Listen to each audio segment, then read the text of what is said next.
할렐루야. 9월 28일 말씀 묵상을 함께 나누겠습니다. 말씀은 출애굽기 23장 10절로 13절입니다. 제가 말씀을 봉독하겠습니다.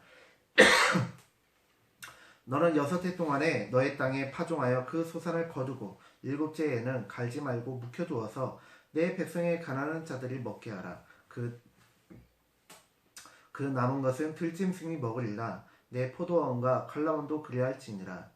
너는 6해 동안에 네 일을 하고 7째 날에는 쉬라. 내 소와 나귀가 쉴 것이며 내 여종의 자식과 나그네가 숨을 돌리리라.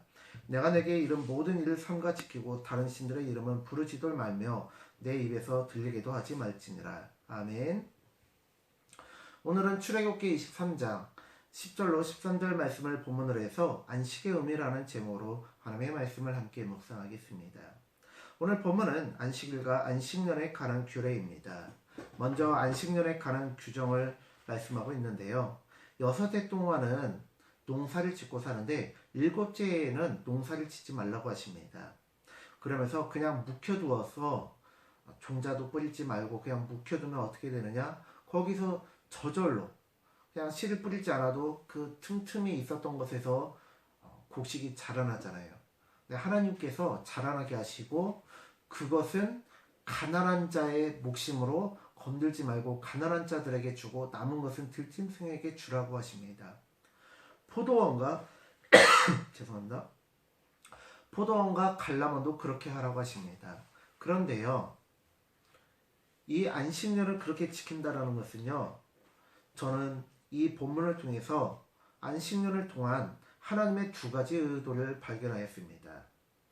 자세히 살펴보면 더 많은 것들이 있겠지만요, 제가 생각했을 때 여러 가지 중에서 그 중에 가장 크게 중요한 두 가지 이유만 말씀드리겠습니다. 첫째, 하나님을 믿을 수 있느냐 하는 것입니다.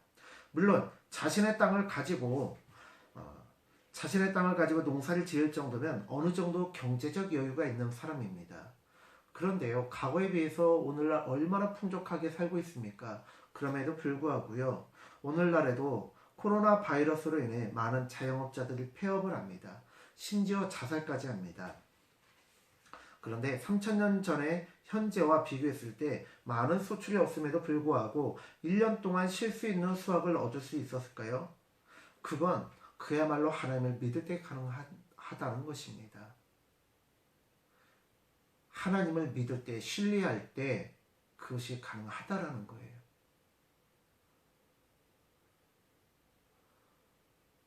또 서로 하나님께서 정말 갑절에 대풍년을 주셔서 그렇게 한다고 할지라도요, 그렇게 한다 할지라도 하나님께서 2배 갑절의 양식을 얻게 해 주셨다 할지라도 욕심이 생기면 그렇게 할 수 없다라는 거예요. 나의 모든 소유가 진짜 하나님의 것임을 인정하느냐 하는 것입니다. 그것이 제가 생각했던 두 번째인데요. 우리가 11조 예물을 드리는 이유가 무엇입니까? 나의 모든 소득을 모두 하나님의 것임을 인정하느냐 하는 것입니다. 하나님의 은혜로 오직 10분의 1만을 하나님께 올려드림으로 우리의 모든 것이 하나님의 것임을 증명하는 예물로 올려드리는 것입니다. 또한 안식년은 땅이 쉬는 것이지 사람이나 동물이 쉬는 해는 아닙니다. 그러나 휴식의 개념이 없었던 고대에 하나님께서는 안식일을 통해서 동물과 종들에게도 쉼을 주라고 하십니다. 이것은 하나님의 말씀을 절대적으로 순종할 때 가능한데요. 생각해 보세요. 주인으로서는 종이 그리고 동물이 하루 쉬면 그만큼 손해 아닙니까?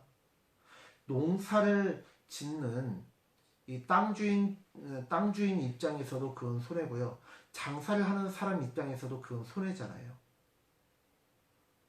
그런데 하나님 말씀에 순종하면 손해를 감수할 수 있습니다. 제가 지난 주일에도 말씀드린 것처럼 희년은 희생이 없는 희년은 없다고 했어요. 왜요?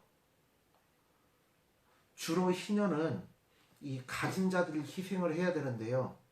자신에게 빚이 있는 사람을 탕감해 줘야 되고 노예를 자유로 풀어줘야 돼요.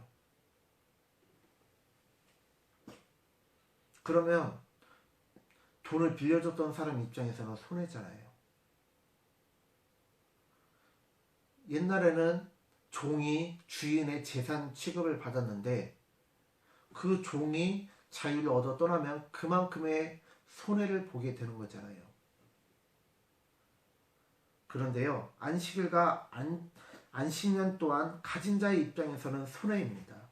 사업주 입장에서는 손해이고요. 식당 주인의 입장에서는 손해입니다. 그러나 손해를 감수하면서까지 하나님의 말씀에 순종하고 자신에게 속해 있는 모든 사람과 심지어 동물까지 안식을 누리고 하나님을 찬양한다면 그것이야말로 에덴 동산의 모습이 아니겠습니까? 재물의 노예가 되지 않고 하나님께 순종하며 하나님 나라의 가치를 실현하며 사랑을 실천한다면 그곳이 바로 천국이 되는 것입니다. 하나님 말씀에 순종하고 희생함으로 이 땅에 천국을 이루는 신앙인이 되시기를 간절히 축원합니다. 기도하겠습니다. 하나님, 우리가 이 땅에 피스메이커, 평화를 만드는 자가 되기 위해서는 희생해야 합니다. 마찬가지로 희년이 이루어지기 위해서는, 안식년이 이루어지기 위해서는, 안식일이 이루어지기 위해서는 가진 자가 손해를 봐야 합니다. 갑의 이치에 있는 사람이 손해를 봐야 되고 사장이 손해를 봐야 합니다.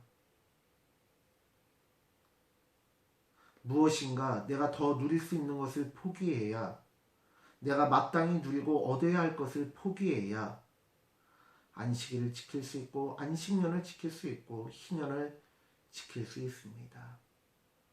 주님, 우리는 이 땅에 희년을 이루는 자, 안식년을 이루는 자 되게 하시고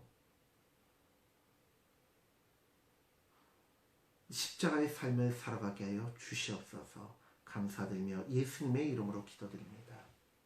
사랑하는 성도님들, 오늘 하루도 주님과 동행하시며 주님을 위해서 내 마음을 손해볼 수 있고 나의 이득을 손해볼 수 있고 그럼에도 불구하고 주님의 말씀에 순종할 수 있는 우리 모든 성도님들 되어주시기를 간절히 축원합니다. 샬롬.